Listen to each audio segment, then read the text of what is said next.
Graduate admissions at Boston College, and I know you too have expanded your admissions, have reached out to more diversify your student body. Tell me about that process. Well, sure. Bill has used the term need-based financial aid, and I think it's important for all of you. I'm sure those of you that are seniors probably know this, seniors and their families know this, but the juniors and those that are even younger, I think just being familiar with the terrain ahead of you, just in terms of the terminology. Harvard and Boston College as private institutions are places that are need blind, for example, in terms of our admission selection process. And that's an important point. It's a question you want to ask as you're investigating colleges and universities. What it means is that as we're in the review of applications right now, and Liliana as well, I didn't mean to ignore, and I don't know about Lesley's policy, but need blind means that the admissions staff at these institutions are reading applications right now, getting ready to send decisions, but we are not concerned with a family's financial position. We're making decisions based upon young people's credentials and potential for success at our institutions. So you want to ask, is the institution need blind, or is it need sensitive, need conscious? There are some institutions that indeed understandably need to live within financial aid budgets, and at the margins, as they get close to exhausting that budget, they might make an admission decision where they say, because we can't fund this student, we're going to put them on a waiting list. So need blind versus need sensitive. We are also, as Harvard is, almost exclusively need-based in terms of our financial aid programs, and we're one of about, I'd say, 24 or so private universities in the country, along with Harvard, that meet the full demonstrated need of every student that we accept. Now, unfortunately, we are not in a position to be able to eliminate loans. A package from Boston College is going to consist of an institutional grant. It's going to consist of a loan, and we will have an expectation that students will work over the course of their time at Boston College. And that's not a bad thing, to work 10 to 12 hours a week, earn $2,200. In most cases, I think students are using the work-study money as walking around money, their entertainment money and things like that. So keeping those terms in mind is important as well. There's also a whole host of institutions out there that are offering merit, or maybe I'll call them non-need-based scholarships. You can find those institutions out there. You can pursue those kinds of institutions as well. And these are places that are looking to certainly attract and enroll students for a variety of reasons. It might be their academic quality. It might be certain characteristics that they would bring to the student population. So merit scholarships are readily available. My one piece of advice would be, as you navigate this process, that it would be a mistake to make a decision on a college or a university solely on the basis of a scholarship. I think that, you know, we're great believers, we're great preachers in this idea of finding the right fit, finding the right match. That's the best way for a young person to achieve his or her academic and personal aspirations over this critical 4-year period. And if a parent is requiring that a student go to institution X because this gave the best financial aid package, and the child really wanted to go to institution Y, that's potentially a recipe for conflict and the student going to that college and not liking it. And then you have to deal with transferring and finding that right fit. So it would be wonderful if every institution in the country clung to need-based aid and met the full demonstrated need of all of its students. That's not practical at this point. But as you navigate the process, keep those things in mind. Merit scholarships are available, but sometimes they're not always the best choice. And then finally, most importantly, you can't get financial aid in most cases if you don't apply for financial aid. And there are a couple of things that you need to be aware of. The free application for federal student aid, everybody should be using the FAFSA, the free application for federal student aid. Indeed, it may be difficult to qualify for federal grants, but loans are available, Stafford loans, Perkins loans, and those are good loans to take advantage of. And there seems to be a great aversion to loans today. We were talking at the breakfast table this morning. But for a student graduating, $20,000 sounds like a lot of money. But considering the return on that investment, having a good job, the monthly payments indeed can be quite reasonable. And most private institutions like Harvard and Boston College are going to require something called the College Scholarship Services Profile application. We're looking to assess really a family's position to pay and what their contribution can reasonably be toward the cost of our education. Whatever that contribution is, we do expect it at BC. We do expect it at a Harvard. But what remains is the need. And as I said, this group of institutions, these need-blind and full need state institutions pledge to meet the full demonstrated need of all their students. And that really creates in our student body something that's very important, really great students from all kinds of qualified economics backgrounds. Excellent. Thank you so much. Liliana Mickle, Director of Undergraduate Admissions at UMass Boston, also a graduate student as well? Yes. And how far along are you on that process? I'm a doctoral student at UMass Boston in the higher education program, and I'm at the qualifying proposal stage and the dissertation stage. So I'm really excited to be at this point. Excellent. So you're talking from being a part of UMass and also being part of the system as well. And I know that UMass has really attempted to increase its programs to reflect the diversity of the city. Tell me how that's done, and also with those improvements planned for UMass Boston campus. Anthony, thank you so much for having me on the show and having UMass represented here. What we've really tried to do is have everyone realize that a higher education is possible. UMass Boston is definitely committed to meeting students' need. We're looking at meeting 94% of student needs when they apply. And as John and Bill has already said, certainly you will have to apply for loans. A lot of times, students are thinking that they cannot afford to go to college. And what we are trying to do is educate those students as much as possible. We are growing in enrollment. Last fall, we saw about 3,000 students at our open house. Over the past 5 years, we have a 26% increase in enrollment. We are now at 15,000 students at the university, so there is large growth with regards to UMass enrollment. We're also bringing students in. We're building new buildings, and we have an academic building that will be coming up, the first in a very long time, and a new science complex as well. So UMass Boston, right on the point, is a place where students really need to come and see the beauty of our campus and the opportunities that are available for them at the university. When we look at need and when we're evaluating students, we're really looking to see how the university can benefit those students and how we can meet most of that need. As I said before, 94% is our goal, really 100% is our goal, but at this point we're at 94%.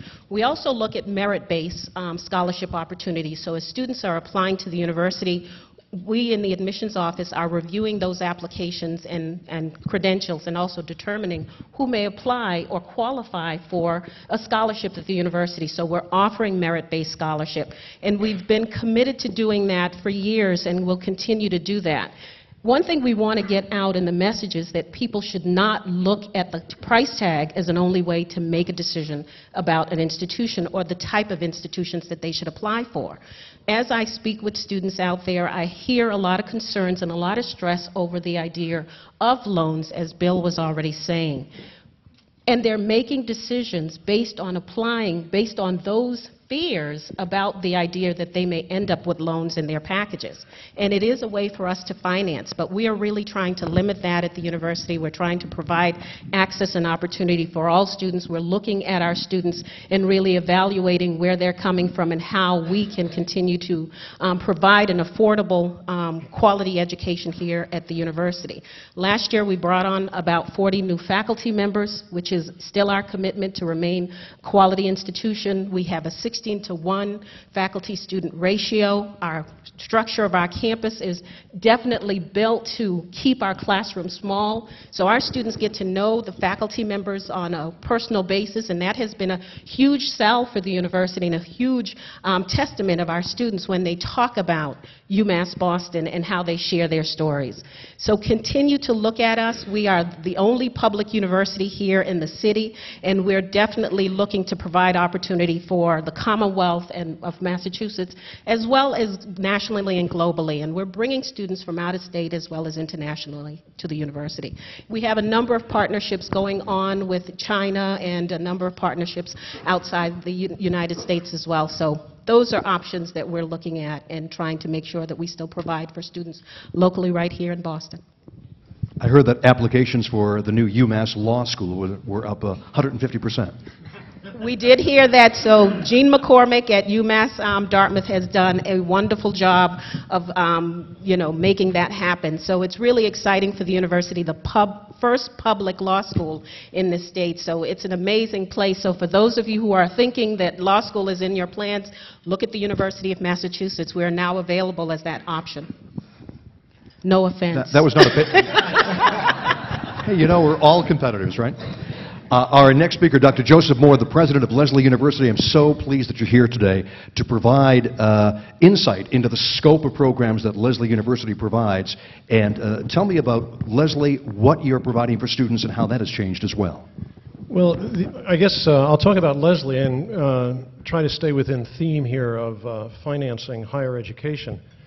One of the first pieces of advice I'd have is try to figure out what kind of student we're talking about. For instance, at Lesley, we enroll about 8,000 students a year.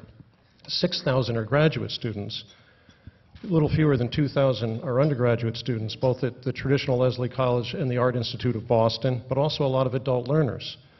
Adult learners are a significant portion of the undergraduate population across the country. Unfortunately, a lot of the financial aid does not work for them very well, including the federal financial aid. So I caution everyone, think about, number one, what type of student are we talking about? Full-time, part-time, living on campus, off campus, adult, traditional age, grad or undergrad. The second point is, what kind of institution are you talking about? If you look just in Massachusetts, the range just of tuition alone can run from just under $4,000 a year to almost $40,000 a year. And you've got a variety of sectors there: community college, public state colleges and universities, private institutions such as Lesley, and highly selective private institutions. And they're very different sectors in a lot of ways, and there's different financial foundations that drive the financial aid within each sector. I also think that what's a really important element that we're used to talking about is the difference between price and cost, which previous speakers have spoken about. In general, the higher the price, the greater the difference between the price and the cost. So that what happens is you'll look on a website and see how much tuition is, but if you pursue that further, you'll see how much aid is packaged that involves grants, work, and loans, preferably in that order. And so that's the other piece that we try to do at Lesley, is work with all of our students to understand what kind of grants can come through, whether they're federal, state, private foundations, and then institutional aid from Lesley. We do both, need-based and merit-based. And only by going through that process can you see where the actual cost comes in, and then how do you offset the remaining cost, hopefully with work and then with loans. We participate in the direct lending program, which is a topic we may want to talk during the Q&A. I also want to add on a little bit about work. One of the great advantages in the Boston-Cambridge area is the potential relationship between work and education. It's not only college work-study, but research assistantships, service learning, and paid internships. It's a great value, especially for a young person, to be able to go to school in this area because of those opportunities throughout Boston and Cambridge. I would just like to mention a couple other things that we talk with parents and adult students and traditional age students about in terms of financial aid. Payment plans. It doesn't get a lot of attention, but it can be very helpful for a family, rather than get hit with the large bill due a few weeks before the semester, to spread out the payments of the family contribution or the student contribution for a very small fee. Can be very helpful for the right kind of family. I think the other thing that we should talk about here, and maybe people have questions about it, is how long does it take to get your degree? At many universities, the trend is that it's taking longer and longer for people to get the degree. It's becoming an issue down in Congress for conversations about it. One of the issues that you're going to see, I think, is more and more institutions, I think over the next 10 years, will be providing a 3-year degree option where we will condense the courses and use some of the time where the students are not directly engaged. And I think price is driving this to a large degree, and affordability issues, so people may want to talk about that. And finally, I think one of the things that's really important is, what's your relationship with the financial aid office at the institution that you're applying to, that's your first or second choice? These issues are relatively complex, and the relationship that you can develop with the financial aid office and the admission staff is critical to make sure that you are maximizing all of the financial opportunities that are there, and you're actually designing the plan with that in mind. And I think most of our institutions, our websites are much, much better, even than they were 5 years ago on these issues. But even that does not replace the phone call or the visit to sit down and really work out what the issues are. Dr. Moore, thank you so much.